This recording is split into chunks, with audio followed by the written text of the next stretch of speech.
MG Listeners, 2 hari lagi Piala Dunia 2022 di Qatar akan mulai pada tanggal 20 November hingga 18 Desember mendatang. Ini menjadi perhelatan pertama yang dilakukan di akhir tahun karena seperti biasanya pertandingan Piala Dunia dihelat di pertengahan tahun. Apakah Piala Dunia tahun ini akan ada kejutan di mana kita ketahui juara Piala Dunia tidak pernah lepas dari dua kekuatan sepak bola yaitu Eropa dan juga Amerika Selatan.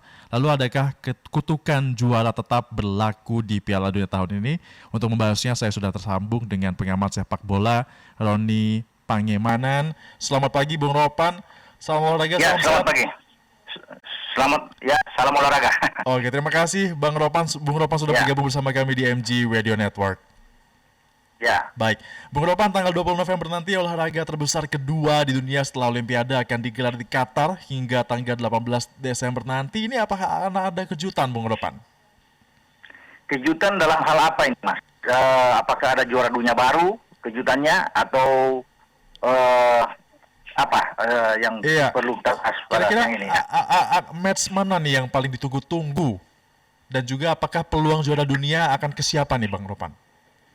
Kalau bicara match yang ditunggu ya di fase grup ini paling menarik memang Jerman itu lawan Spanyol itu di grup E. Baik. Karena kan tim-tim unggulan lainnya itu semua tuh ya di grup tuh. Belanda di grup A misalnya, kan ada Inggris akan mendominasi di grup B, sama juga dengan Argentina pasti di grup C atau Prancis di grup E.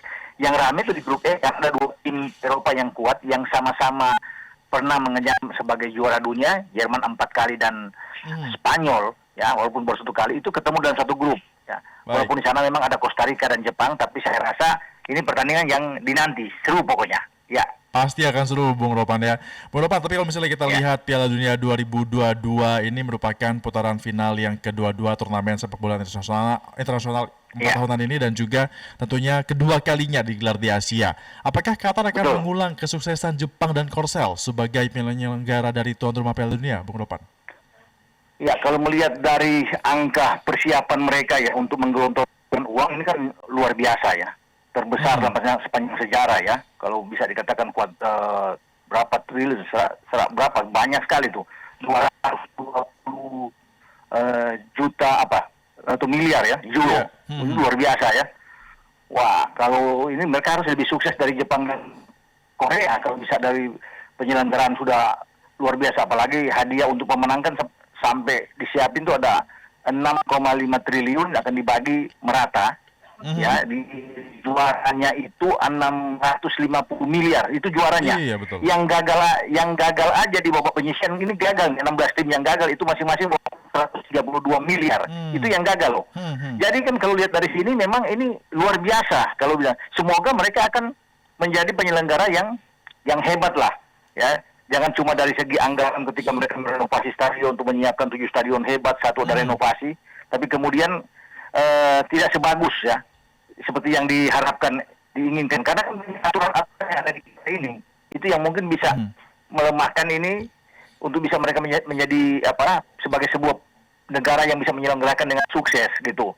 Aturan-aturannya banyak kan yang tidak harus dipatuhi lah ketika masuk ke Qatar ini. Itu dia.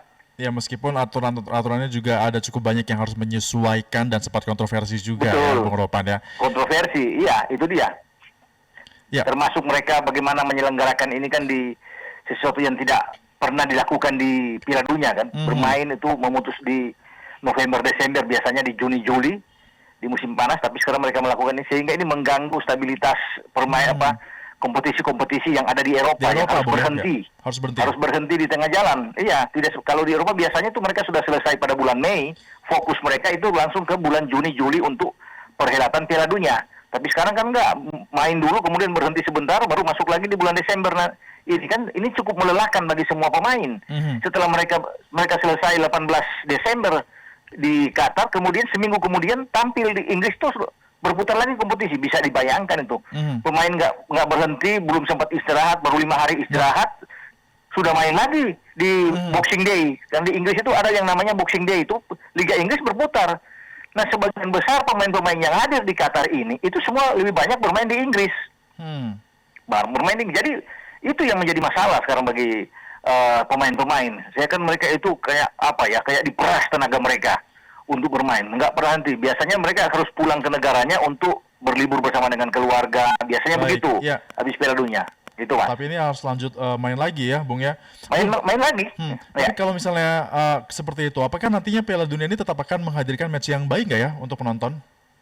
Ya kita harapkan ini Piala Dunia yang bisa menghadirkan pertandingan-pertandingan seru, terutama bagaimana apakah Brazil ini bisa mengulangi lagi kejayaan mereka karena mereka menjadi satu-satunya tim di dunia yang pernah sukses di Jepang, Korea, ya di Asia. Nah ini untuk kedua kali bikin di Asia, apakah Brazil akan mengulangi itu, sekalian mereka ingin memburu gelar ke-6 mereka. Karena kan mereka juara 5 kali sejauh ini.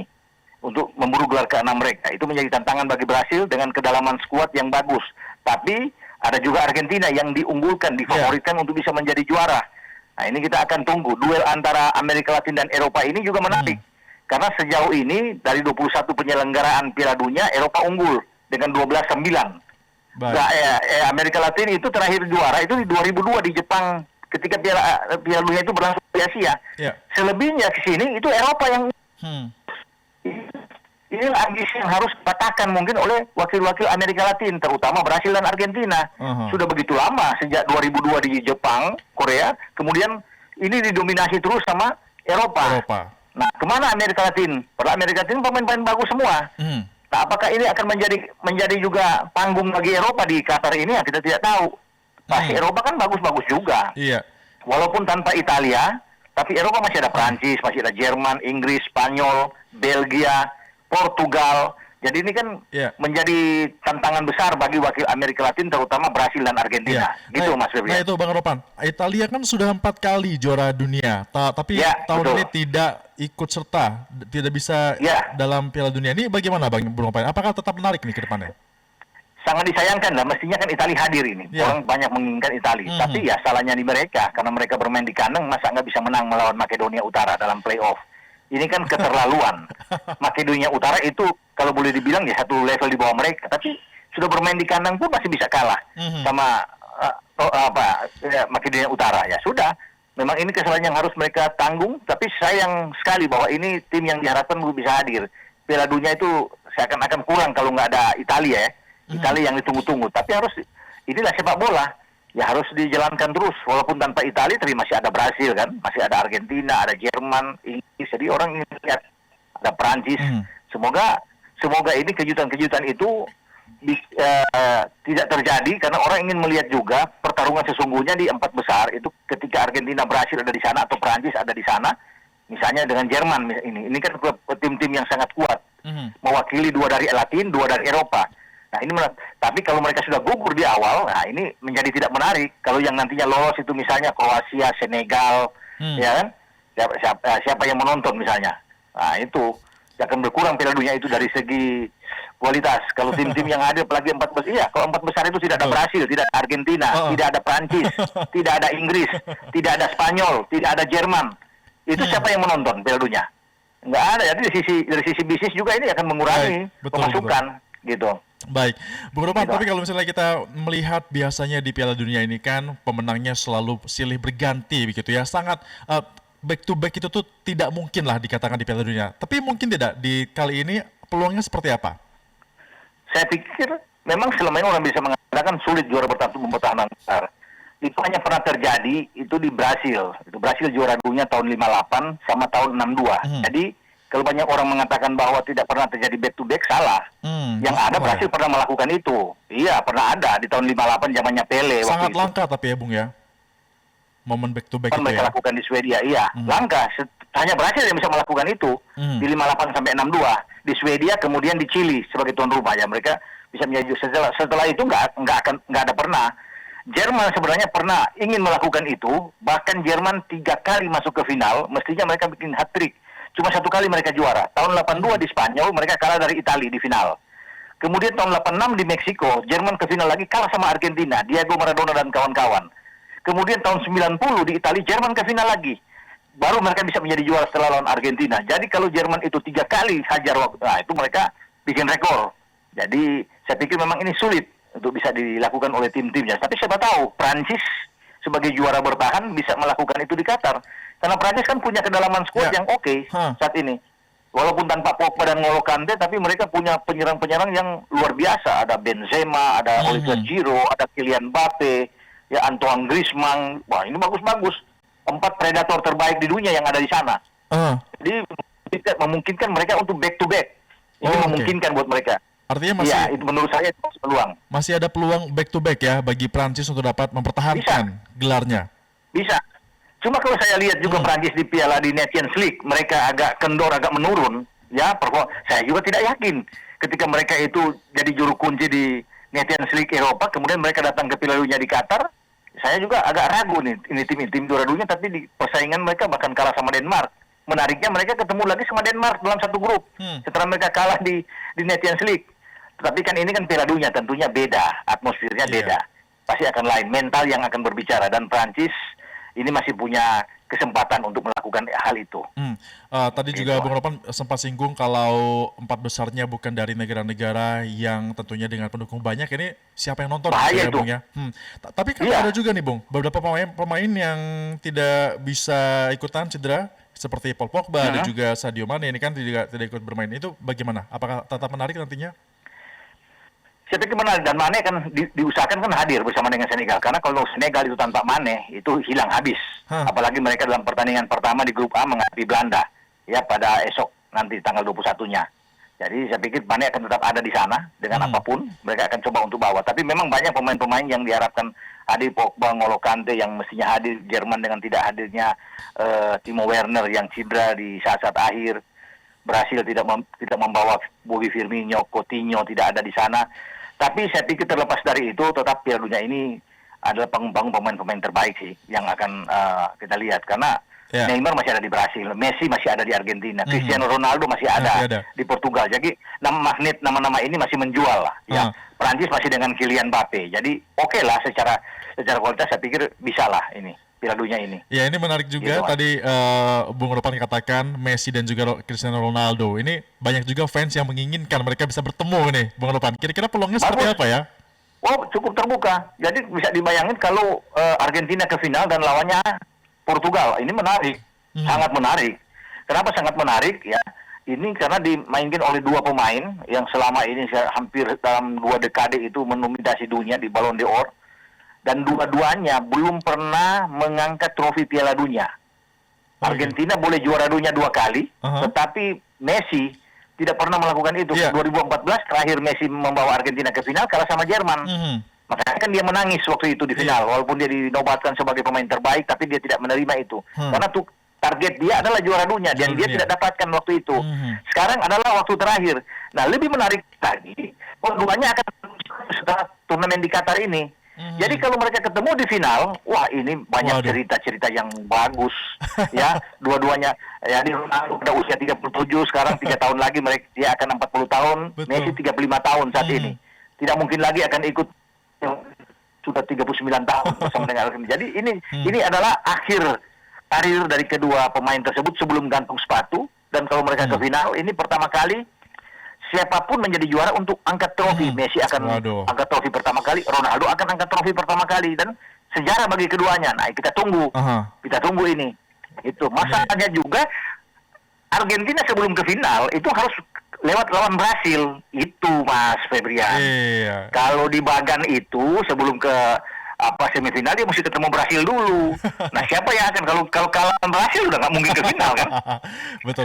Itu ceritanya. Baik. Ini. Ya, Bung Ropan ini kan tentunya kan menarik sekali ya, Piala Dunia ini kan ditunggu-tunggu nih. Tapi penasaran juga, Bung Ropan favoritnya siapa? Jangan bilang Jerman, Bung. Yang lain ada nggak? Ya, saya sih nggak boleh mengkhianati ya, harus tetap konsisten. Dari dulu dia kalah atau dia mau menang tetap Jerman. Saya dulu begini, nggak boleh berubah-ubah. Ya kan, berarti nggak konsisten berarti itu kan. Baik. Kalau tahun ini Inggris, besok Prancis, besok Brasil, nggak bisa begitu. Kalau gitu yang lain, misalnya Bung, selain Jerman nih, kira-kira juara duanya deh menurut Bung Ropan. Selain Jerman, saya menjagokan dari Latin. Itu tadi Brasil atau Argentina. Brasil atau Argentina itu. Ya. Brasil atau Argentina yang bisa menjadi juara ya, menurut saya di luar Jerman. Dan saya tidak yakin juga Jerman juara. Kalau melihat lawan Oman aja kemarin itu ngos-ngosan bermain seperti itu ya susah menjadi juara Jerman. Tapi tetap kita hatinya tetap di Jerman, ya kan? Walaupun sesungguhnya yang paling pantas juara ya, kalau bicara jujur ya, bicara jujur itu Brasil Argentina. Ada yang 6 pas dengan kedalaman. Ya. Ada 6 wakil Asia di Piala Dunia tahun ini. Ya. Merupakan ada Qatar terus sebagai tuan rumah, Iran, Arab Saudi, Jepang dan juga Korea Selatan, ada juga Australia. Sejauh ini wakil Asia. Arab Saudi kan? Ya, bagaimana? Bisa melenggangkah bisa ke babak selanjutnya, karena dari kita juga selalu bicara Eropa ataupun Amerika Latin. Asia bagaimana, Bung Ropan? Asia untuk melangkah ke babak selanjutnya itu ada mungkin tuan rumah Qatar kan, kita coba untuk bisa membuat sejarah yang mereka melangkah. Selain mereka menjadi tuan rumah pertama lolos Piala Dunia, juga mereka bisa melangkah. Cuma memang di grup ini dia harus bisa menang dalam pertandingan pertama melawan Ekuador dulu. Itu kan kuncinya bagi Qatar. Kalau dia menang melawan Ekuador, peluang untuk lolos paling tidak mendampingi Belanda di grup A itu terbuka. Saya berharap ini Qatar bisa sampai. Tapi kalau untuk yang lain, Korea Selatan bolehlah bisa keluar. Tapi persaingan di grup A itu ketat juga karena ada Portugal di sana, ada Uruguay. Nah itu jadi rame. Saya berharap itu karena sebelumnya kan itu bagus. Jepang bahkan di Rusia itu bisa lolos sampai di perempat final. Jadi luar biasa. Jadi saya berharap itu ada Qatar, ada Jepang, ya kemudian ada Korea. Karena itu yang paling tim Asia yang paling stabil kan. Dengan sambil berharap mungkin Iran ya, mungkin. Tapi kalau melihat Korea paling stabil sama Jepang. Tapi kalau kita lihat Qatar kan bermain di rumahnya sendiri ya. Ini tensinya bagaimana, Bung? Apakah ini akan mempengaruhi banyak untuk mereka memberikan performa yang bagus? Qatar itu tim yang baik saya pikir ya. Jadi ini tim yang dalam 4 tahun terakhir itu berkembangannya sangat pesat. Di bawah Felix Sanchez sebagai pelatih mereka. Dan mereka itu juara Asia 2019 mengalahkan Jepang di final 3-1. Jadi ini tim potensinya untuk lolos sangat kuat dengan pemain-pemain yang hebat. Mereka punya Almos Ali, pemain masih 26 tahun yang menjadi top skor di Piala Asia 2019 dan sekarang dia berbahaya di garis depan, didukung oleh Hasan Al-Haidos, Akram Afif. Ini pemain-pemain yang oke. Ya itu saya bilang tadi. Mereka di Piala Asia 2019 itu mencetak 19 gol hanya kemasukan satu-satunya kemasukan lawan Jepang di final. Bisa dibayangkan mereka bisa kalahin banyak Iran, Korea Selatan, Jepang. Ini harus diperhitungkan di tim asuhan Felix Sanchez. Makanya saya bilang tadi, kunci bagi mereka kalau ingin lolos itu menang dulu lawan Ekuador. Laga ini kunci. Kalau mereka kalah lawan Ekuador, jangan berharap karena pertandingan berikut akan berat juga. Senegal yang akan mereka juara Afrika, Senegal tahun ini. Nah ini apalagi pertandingan terakhir bagi Qatar lebih berat, Belanda yang mereka hadapi. Kan akan sulit ketemu Belanda. Makanya saya bilang kalau mereka menang melawan Ekuador, kemudian mereka itu menang melawan Senegal atau katakan imbang dengan Senegal, peluangnya terbuka. Pertandingan terakhir bisa nggak usah kalah lawan Belanda lah, draw aja udah posisi mereka aman. Itu, Mas Febri. Seperti itu. Skornya gimana prediksinya nih kalau untuk antara tuan rumah Qatar melawan Ekuador nanti? Qatar Ekuador memang potensi imbang tuh tinggi, presentasi imbangnya tinggi. Tapi saya masih berharap Qatar bisa menang paling tidak 1-0 atau 2-1 lawan Ekuador. Nah kita akan tunggu nantinya apakah mereka bisa melakukan itu ketika mereka menjadi tuan rumah didukung oleh banyak penonton mereka di depan publik mereka dan mereka harus bisa melewati ini dengan baik. Kalau mereka kalah habis menurut saya. Selesai. Langsung selesai di awal. Selamat malam. Tuan rumah langsung selamat malam. Selamat malam. Karena ini kan menjadi tantangan bagi tuan rumah kan. Tuan rumah sebelumnya itu Rusia menang melawan Arab Saudi 5-0. Sebelumnya lagi 2014 berhasil menang 3-1 lawan Kroasia. Sekarang waktunya Qatar untuk bisa meneruskan apa yang sudah dilakukan berhasil oleh Rusia di pertandingan pembuka ya. Sebagai tuan rumah. Dia harus menang. Karena terakhir tuan rumah itu gagal menang Afrika Selatan tuh gagal ketika mereka menjadi tuan rumah 2010 ditahan oleh Meksiko 1-1 saat itu. Jadi sekarang lah Qatar bisa melakukan hal yang sama mengikuti Brasil dan Rusia untuk menang di partai pembuka. Karena ini penting bagi Qatar. Wah ini enak kalau dia menang partai pembuka, saya meyakini 100% mereka bisa lolos. Kalau mereka menang, tapi kalau kalah 1000% gagal. Gitu. Kalau kalah 1000%. Kalau kalah. Ya. Baik. Gagal kalau kalah. Baik, siap.